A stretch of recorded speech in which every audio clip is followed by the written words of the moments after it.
Essays on traffic congestion. You're going to listen to 4 essays on traffic congestion. The language used is highly advanced. So, grab your dictionary and take notes of all new words you come across. By the end of this video, you'll have learned a lot. Essay 1. There are few modern maladies as persistently vexing as traffic congestion. It is a scourge that afflicts nearly every major city, a daily ordeal endured by millions who, in their frustration, might justly lament the sheer inefficiency of it all. One cannot help but marvel at the irony. The very vehicles designed to expedite movement instead become instruments of stagnation, transforming roads into rivers of immobility. The causes of this predicament are manifold, though none elude rational scrutiny. Urban planning, or rather the lack thereof, often lies at the heart of the issue.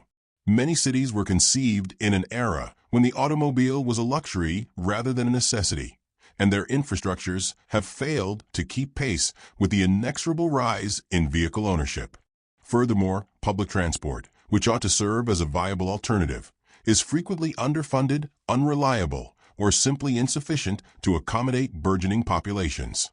One is left to wonder whether our inability to construct efficient transit systems stems from a lack of resources or a deficiency in political will. Yet, beyond the structural inadequacies, human behavior exacerbates the situation. The tendency of individuals to cling to the illusion of personal convenience leads to an over-reliance on private vehicles. If carpooling were more than a mere afterthought, or if remote work became a permanent fixture rather than an occasional indulgence, the burden on our roads might be significantly alleviated. But habit is a stubborn adversary, and few are willing to relinquish the illusion of autonomy that comes with driving one's own car, even at the cost of spending hours in gridlock. The economic consequences of traffic congestion are staggering. Productivity, that great engine of prosperity, grinds to a halt as workers languish in endless queues of idling cars. Fuel is wasted, tempers flare, and the air thickens with pollutants, creating an environmental cost that is as insidious as it is undeniable. And yet, despite these tangible detriments, we persist in our daily automotive pilgrimage, resigned to a reality that seems beyond remedy. Some argue that technology will provide the panacea. Autonomous vehicles, smart traffic management systems, and AI-driven urban planning are frequently lauded as the key to a congestion-free future. However, while such innovations may indeed offer respite, I remain skeptical that they alone will suffice. The underlying issue, after all, is not merely one of engineering, but of human behavior, of societal priorities, and ultimately, of our collective reluctance to embrace fundamental change. What, then, is the way forward? A shift in mindset is paramount. Cities must be redesigned not around the car, but around the individual, with robust public transport networks, pedestrian-friendly spaces, and incentives for alternative commuting methods. Governments must make a stand against unchecked urban sprawl, favoring sustainable development over the relentless expansion of road networks that, paradoxically, only invite more traffic. It has been said that insanity is doing the same thing over and over while expecting different results. By that measure, our approach to traffic congestion borders on madness. If we are to extricate ourselves from this self-imposed quagmire, we must summon the political courage and collective will to rethink mobility altogether.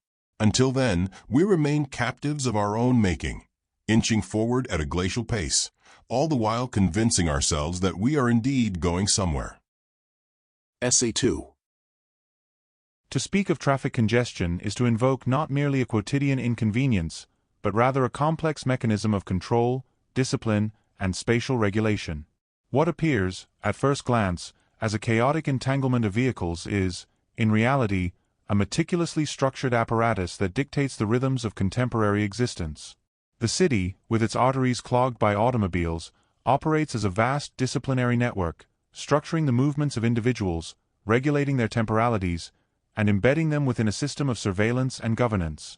At its core, traffic congestion is not an accident, nor a flaw in urban design, but a reflection of a broader social order, an order that inscribes power relations into the very infrastructure of modernity. Roads, highways, and intersections are not neutral spaces. They are the material embodiment of regulations that discipline the body and the will. Traffic lights dictate moments of submission and acceleration. Speed limits render visible the state's claim to regulate mobility. In every honking horn and frustrated sigh, one hears the reverberations of a system that conditions human behavior in subtle, yet profound ways.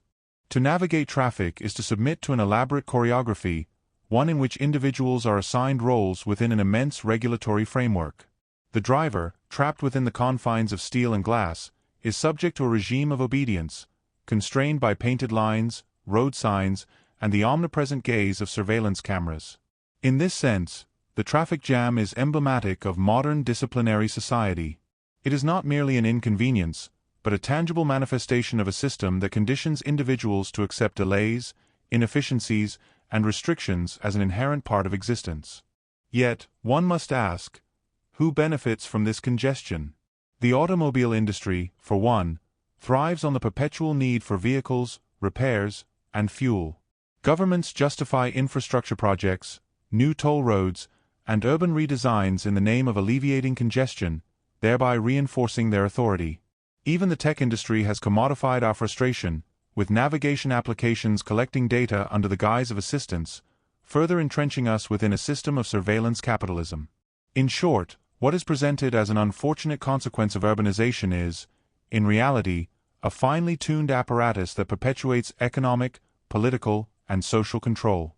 It would be naive to propose a simple solution, for the issue of congestion is not one of mere logistics but of power. To truly address, it would require a reconfiguration of the way we conceptualize mobility, autonomy, and urban space itself. Perhaps the real question is not how to eliminate traffic congestion, but rather how to disrupt the underlying structures that make it an inevitability. For as long as we remain willing participants in this intricate machinery, accepting its terms without question, we remain complicit in our own immobilization. Essay 3. To speak of traffic congestion is to evoke a phenomenon that is not merely an inconvenience, but rather a direct indictment of the failure to envision urban space in accordance with its essential function, the harmonious movement of people and goods. Cities, as I have long argued, should not be labyrinths of stagnation but rather symphonies of motion, orchestrated with precision, elegance, and foresight. Nevertheless, what we observe today in the choked arteries of metropolises across the world is the triumph of disorder over planning, of anarchy over design. The genesis of traffic congestion is not a matter of mere population increase or the proliferation of vehicles, as some would simplistically claim. It is at its core a reflection of poor urban architecture, an unforgivable sin in the realm of civic administration. Consider Baron Haussmann's transformation of Paris as an example. It was clear that the medieval streets, narrow and winding, were relics of a bygone era, unfit for a modern capital. The solution lay in broad, strategic avenues that facilitated unimpeded circulation, rendering bottlenecks an impossibility. Indeed, congestion is not an inevitability.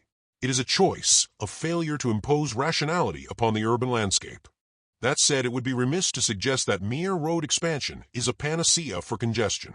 As history has shown, increasing capacity often invites further demand, leading ultimately to the same state of immobility, only on a grander scale. The key, therefore, lies in a holistic approach, integrating public transportation seamlessly into the urban fabric, curbing the unchecked proliferation of private vehicles, and reimagining the city as an entity that prioritizes movement over stagnation. In this respect, the role of intelligent planning cannot be overstated. It is not enough to react to congestion. One must anticipate it, structuring roads, transit systems, and pedestrian pathways in a manner that precludes it from arising in the first place. Furthermore, I must insist upon the importance of aesthetic grandeur in any urban redesign. A city must be navigable, but it must also be a thing of beauty. The mistake of modern traffic solutions is to view roads as mere conduits of efficiency rather than as elements of a larger, more dignified composition. Bridges, boulevards, and transport hubs should be conceived not as crude necessities, but as architectural statements, monuments to the seamless fusion of utility and elegance. It is a matter of profound regret that so few contemporary planners possess the audacity to think in such terms. Traffic congestion, in its essence, is not merely an impediment to movement, but a glaring symbol of compromised vision, of short-term pragmatism overriding the imperatives of grandeur and foresight. Until cities are molded with the understanding that they must facilitate both function and form, congestion will persist as an unfortunate testament to our failure to dream as grandly as we build. Essay 4. Traffic congestion is more than an everyday inconvenience. It is a tangible reflection of the ethical and logistical failures embedded in our urban landscapes. While many view it as an inevitable byproduct of modernity, a closer examination reveals a systemic issue that demands a fundamental reassessment of how we organize space, mobility, and social equity. The way we move, or fail to move, through our cities is not merely a technical problem. It is a question of justice, environmental stewardship, and collective responsibility. At the heart of the issue lies an ideological commitment to car-centric urban design, a model that prioritizes individual convenience over communal well-being. The ubiquity of private vehicles has been normalized to such an extent that questioning their dominance often provokes resistance, as if personal automobiles were intrinsic to human mobility rather than a socially constructed preference. This entrenched mindset manifests in policies that continue to expand highways under the illusion that more lanes will alleviate congestion, a proposition consistently debunked by the phenomenon of induced demand. The more we build, the more we drive, perpetuating a self-defeating cycle that erodes both the efficiency of transportation networks and the quality of urban life. One must also consider the ethical dimensions of congestion. The most marginalized communities often bear the brunt of its consequences, whether through exposure to hazardous air pollutants, prolonged commute times, or the economic toll of unreliable transportation. A society that forces its citizens to waste countless hours in gridlock is not merely inefficient.